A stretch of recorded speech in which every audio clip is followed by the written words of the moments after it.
पौनगे च सुरेन्द्रे च कौशिके पाद संस्पृशि निर्विशेष मनस्काय श्री वीरस्वामिने नमः। आर्हत वाङ्मय में कहा गया है, को होय माणोय अणिगहीया मायाय लोभोय पवड्ढमाना चत्तारि ए कशिणा कसाया सिंचन्ति मूला इम पुनर्भवस्य। आगम वाङ्मय में पुनर्भव की चर्चा की गई है। पुनर्भव और पुनर्जन्म एक ही बात है, वापिस भव होना और वापिस जन्म होना। प्रश्न यह होता है कि आत्मा पुनर्जन्म क्यों लेती है, कारण क्या है। हम जन्म मरण की परंपरा से मुक्त होने की बात करते हैं या सोचते हैं, मोक्ष जाना चाहते हैं, तो मोक्ष जाने का एक अर्थ है जन्म मरण की परंपरा का समाप्त हो जाना। तो प्रश्न है, जन्म मरण होते क्यों हैं, कारण क्या है। उस कारण को निवारित कर दिया जाए तो सामान्यतया कारण के बिना कार्य नहीं होता है। कार्य को समाप्त करना है तो उसके कारण को समाप्त करना अपेक्षित है। कार्य कारणवाद, कारण कार्यवाद, कोज एंड इफेक्ट। तो जन्म मरण से हम मुक्त होना चाहें तो जन्म मरण होता क्यों है, यह जानकारी हमें हो जाए और होता क्यों है यानी कारण जो है उसको हम नष्ट कर दें तो जन्म मरण भी अपने आप नष्ट हो जाएंगे। बीज को नष्ट कर दिया गया, अब पौधा या वृक्ष कैसे होगा। तो जो जनक है, जनक नहीं रहेगा तो जन्य होगा भी कैसे। शास्त्रकार ने कारण की बात बताई है, जो श्लोक मैंने उच्चरित किया उसमें, कि कारण यह है हमारे भीतर कोह, मान, माया, लोभ, ये चार कसाय हैं। तो ये कोह और मान, इन पर नियंत्रण नहीं होता है, ये अनिगृहीत होते हैं। माया और लोभ प्रवर्धमान होते हैं। ये चार कसाय, कोह, मान, माया, लोभ, ये पुनर्भव के जो मूल हैं, रूट मूल हैं, उनको सिंचन देने वाले हैं।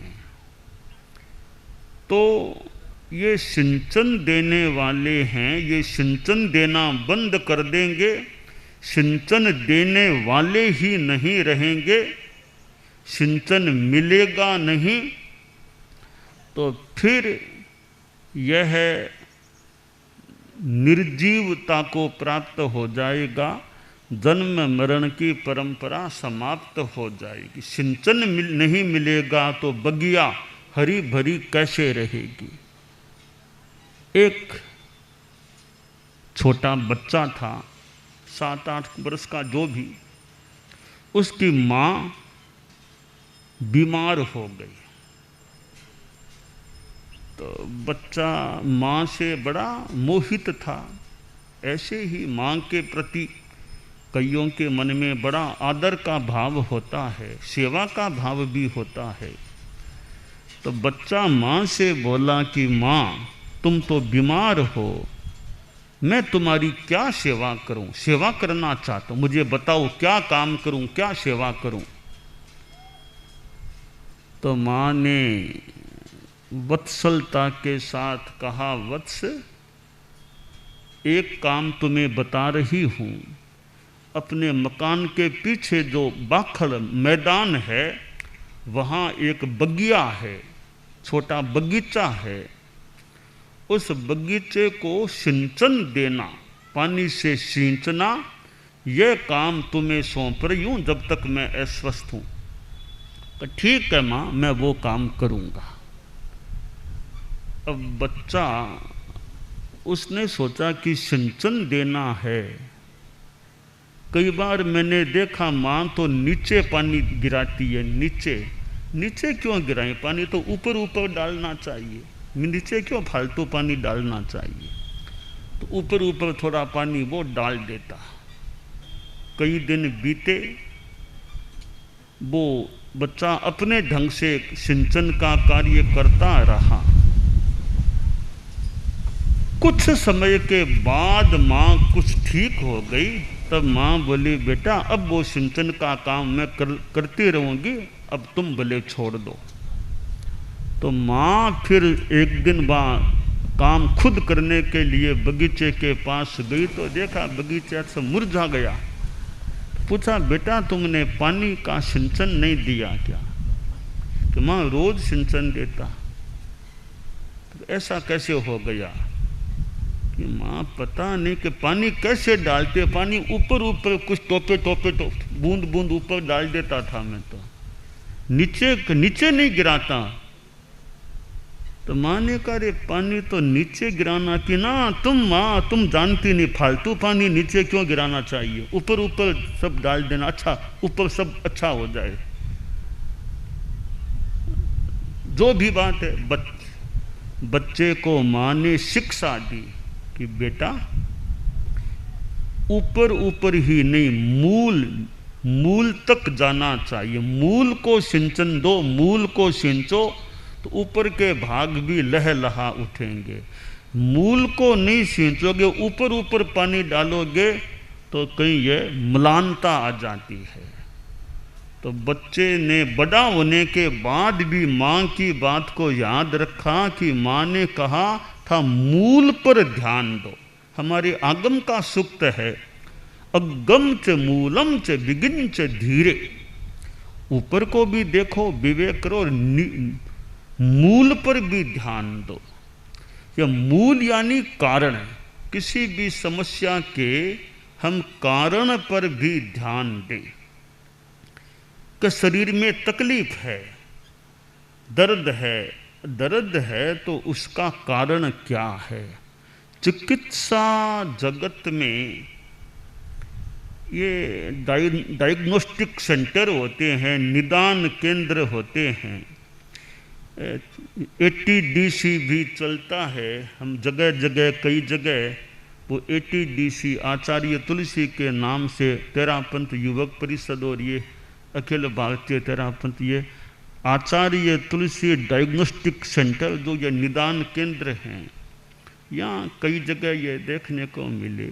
ये निदान केंद्र यानी बीमारी तकलीफ का कारण क्या, निदान करें, कारण को जान ले। तो चिकित्सा जगत में ये आज एलोपैथी में इतने एक्सरे, MRI, सोनोग्राफी आदि ब्लड टेस्ट कितने कराए जाते हैं। कुछ हुआ कभी ब्लड टेस्ट कराओ, वो कराओ, एक्सरे कराओ, वो कि कारण क्या पता चल जाए, कि ब्लड टेस्ट क्या पता चल गया यह कारण है, यह चीज़ है। X ray, sonography, MRI, CT scan, ये एंजियोग्राफी आदि सब के मूल स्थिति गड़बड़ कहाँ, कारण क्या, वो पकड़ में आ गया। अब कारण को दूर करने के लिए फिर डॉक्टर जो दवाई बताए या जो सर्जरी बताए कि वो करो, ताकि मूल ठीक हो जाए, कारण ठीक हो जाए, कारण दूर हो जाए, तो फिर जो कार्य हो रहा है तकलीफ का वो भी दूर हो सकेगा। तो पुनर्जन्म का कारण यह कषाय, चतुष्क, कोह, मान, माया, लोभ, ये चारों कषाय क्षीण हो जाएंगे, फिर आगे कभी भी जन्म नहीं होगा। तो पुनर्जन्म का सिद्धांत एक अध्यात्म का बड़ा आधारभूत सा सिद्धांत है। जैन दर्शन में तो बहुत स्पष्टतया यह पुनर्जन्म की बात हमें आगम साहित्य में प्राप्त हो जाती है। पुनर्जन्म के साथ कर्मवाद भी जुड़ा हुआ है कि जैसे कर्म किए हुए हैं तदनुसार फल भोगना होता है, फल मिलता है। महात्मा बुद्ध के कोई पैर में कांटा चुभ गया जो भी, तो बुद्ध ने कहा एक संख्या इतने जन्मों, 91 कितने जन्मों पहले मैंने पुरुष का वध किया था, हनन किया था, उस कर्म के विपाक के कारण आज अब यह तकलीफ मुझे हो रही है। कितने जन्मों पहले कोई प्राणी वध का कार्य किया, उस कर्म के फल के रूप में यह पैर में तकलीफ हुई है।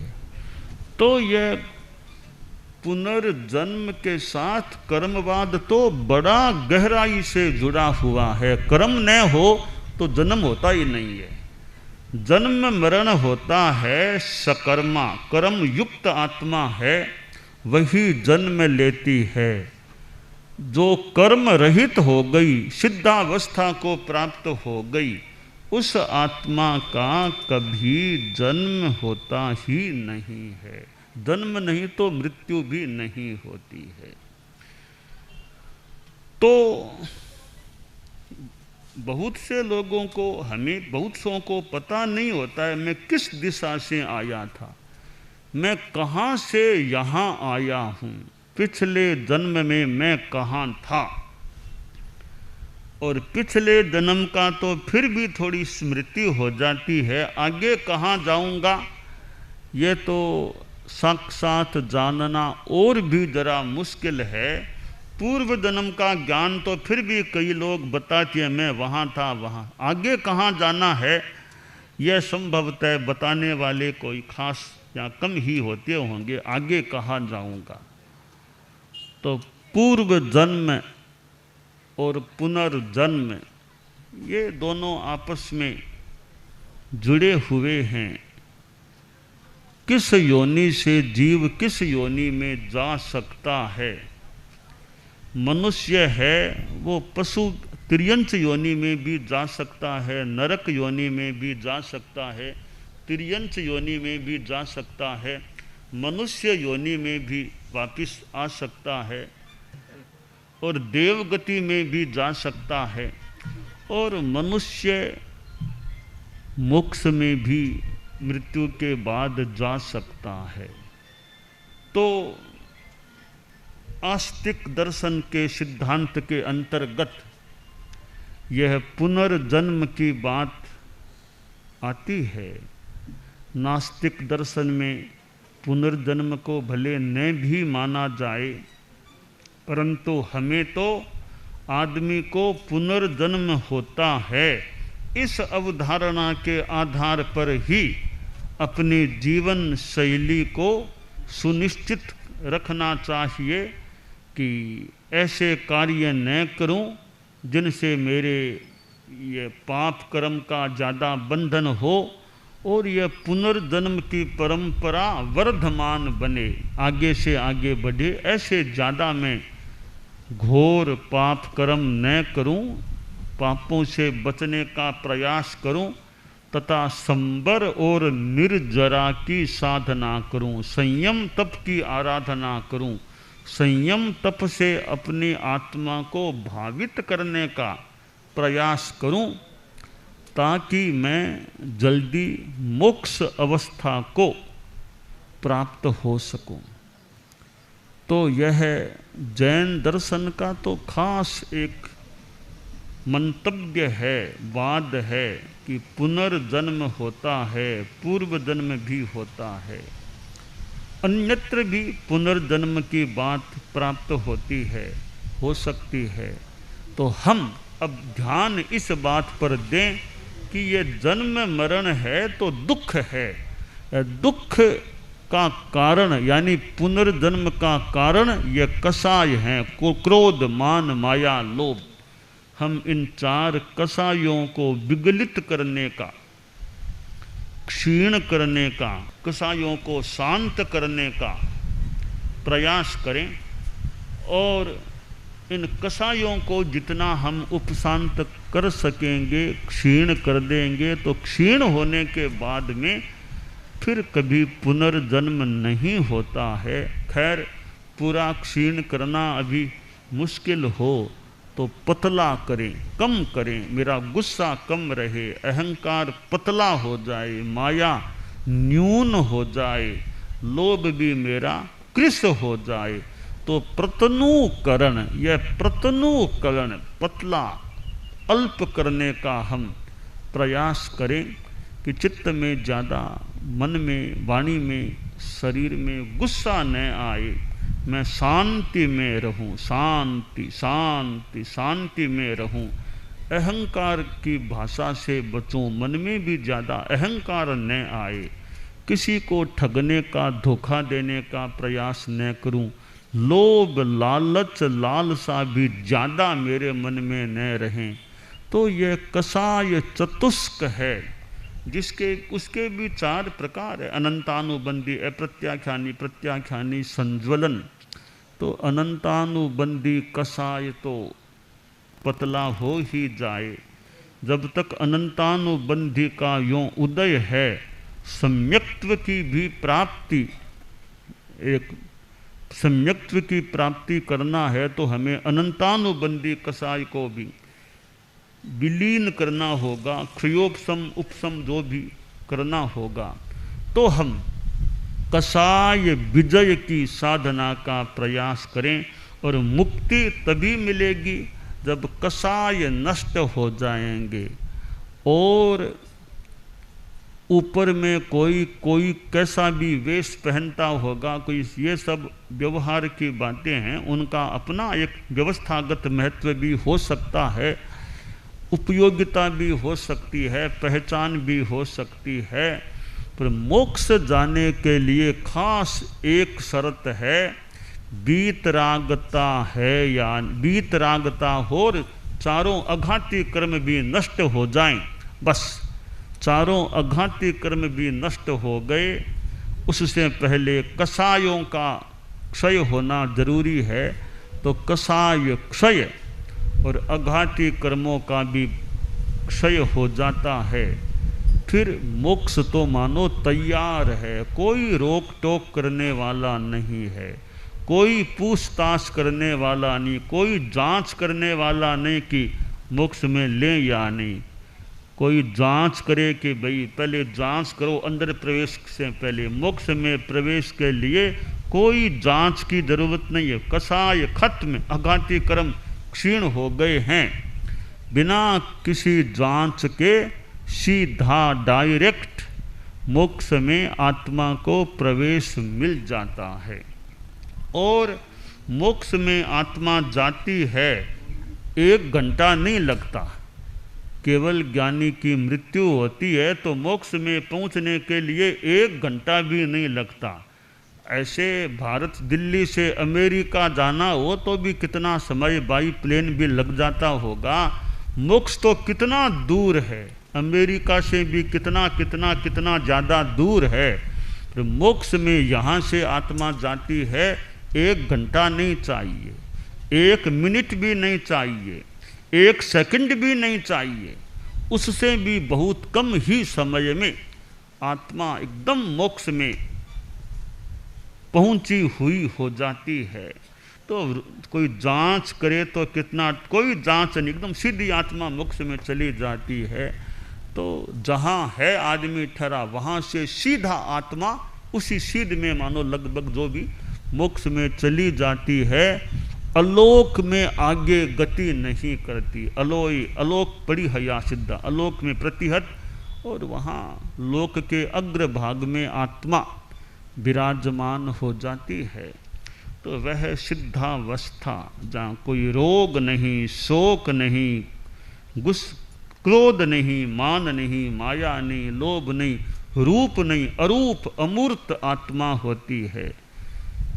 तक्का तत्थन विजयी, कोई वहाँ तर्क वाली बात कोई तर्क से समझ सके न समझ सके, मोक्ष की जो बात है तर्क से कोई समझा सके न समझा सके, तो वह मोक्षावस्थान होने का मतलब जन्म मरण की परंपरा का समाप्त हो जाना होता है। तो यह धर्म की साधना, अध्यात्म की साधना, परम पूज्य आचार्य भिक्षु से जुड़ा हुआ हमारा 13 पंथ श्वेतांबर धर्म संघ जैन शासन में, और उन आचार्य भिक्षु की उत्तरवर्ती आचार्य परंपरा, और उसमें 9वें गुरुदेव आचार्य श्री तुलसी, 10वें गुरुदेव आचार्य श्री महाप्रज्ञ जी, 1 दशक हमें गुरुओं का अतीत में प्राप्त हो चुका है। तो गुरु आचार्य जिनसे हमें यह सन्मार्ग दर्शन, अध्यात्म दर्शन, आत्म दर्शन की बात प्राप्त हो, हम अपने गुरुओं की शिक्षाओं पर, बातों पर ध्यान देने का यथोचित प्रयास करें और साधना में जन्म मरण की परंपरा से मुक्त होने की दिशा में आगे बढ़ने का आयास करें, यह काम्य है। दानान सिद्धम अभयपयाणम सच्चेषु या अणवज्जं वयन्ति तवेषु या उत्तम बंभचेरम लोगुत्तमे समणेनाय पुत्र